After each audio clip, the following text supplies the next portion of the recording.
Welcome as we continue to unpack some of the key themes from this year's Global Entertainment and Media Outlook. In this episode, we'll focus on AI, such a massive topic and so critical to a number of the CEOs across our industry, with 64% recognizing that AI is going to fundamentally shift the business model and ways of operating for their businesses. That's opposed to 41% of CEOs across other industries. So for entertainment media, this is a critical subject. Jen, as we start to think about the entertainment media landscape from production to personalization, how do you think that AI is going to really shift our industry in a meaningful way? As you said, Ben, it's already happening. It's very real even today. And the media and entertainment sector is a particular early adopter. So we're seeing a lot of lessons coming out of this early engagement. There are a couple of areas that I think are really where we're finding AI most fruitful at the moment. The first is around personalization, not just how we tailor content and recommend content, but also how we create content for the individual, hyper personalized.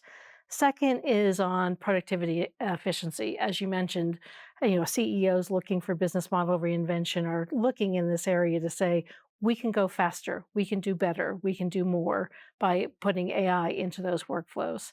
The third area is on advertising optimization. If you think about how far we've come already, the ability to test campaigns, to build assets using AI, all are leading to great opportunities to shift the historic advertising market.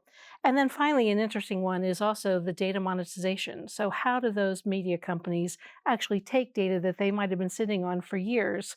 It's now much more accessible. How do they monetize that? This is a massive question, both for you today, but also for the industry. But AI becomes so much more sophisticated, how do we start to draw the line between human creativity and machine automation? Yeah, as you know, we get this question in almost every meeting we have because, the folks who are doing that creative work today really have struggled to imagine what that would be like in the future. And they can be quite resistant, driving a slowdown in the adoption of AI in some of these areas. But fundamentally, we need to explain or um, recombine the narrative, which is not how can AI replace creatives, it's how can AI become a collaborative tool for creativity, making sure that we're keeping the humans in the loop and the human aspect and the authentic aspect of the work that we're doing. Beyond creativity, let's turn to the economics. What can adoption of AI and shifting the transformation of an organization around uh, AI do for the economics, either from a cost perspective, but also from a revenue growth Yeah. for clients? We've talked about some of the cost elements already. As I mentioned, we're really seeing a streamlining of production activities, even post production activities can now be done so much faster and so much more efficiently. If we think also about the advertising market, how those capabilities are brought to market are maybe becoming more self service oriented. So there are loads of things that we're doing on the cost side already. What I think is much more fascinating is actually what we're going to be able to do on the monetization side. How do we think about those new, highly tailored, highly personalized content distribution channels and content creation?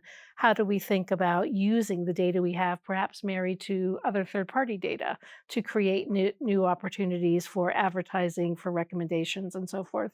And then finally, how do we look at what we can do in the AI space in the future? There's a huge opportunity for where we're going to go going forward. Yeah, completely. And that pace of change is pretty exponential.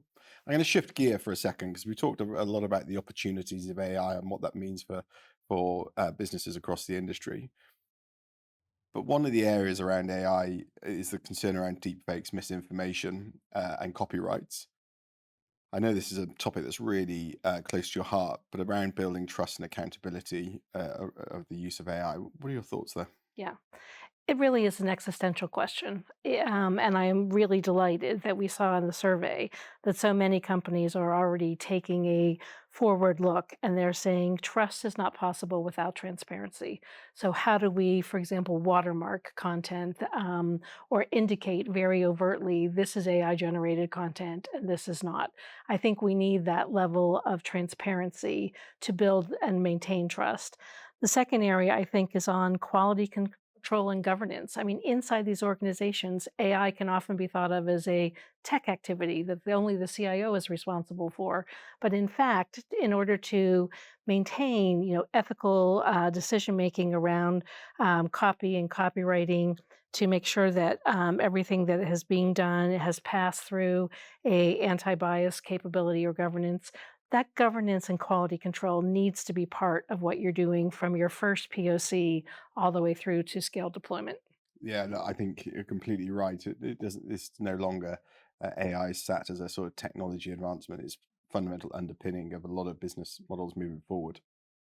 Jen, thank you so much. As I say, this is such a massive topic to cover in this short episode, but I know it's an area that we drill into phenomenal detail across the global entertainment media outlook. Thank you for joining me. Thank you, Ben.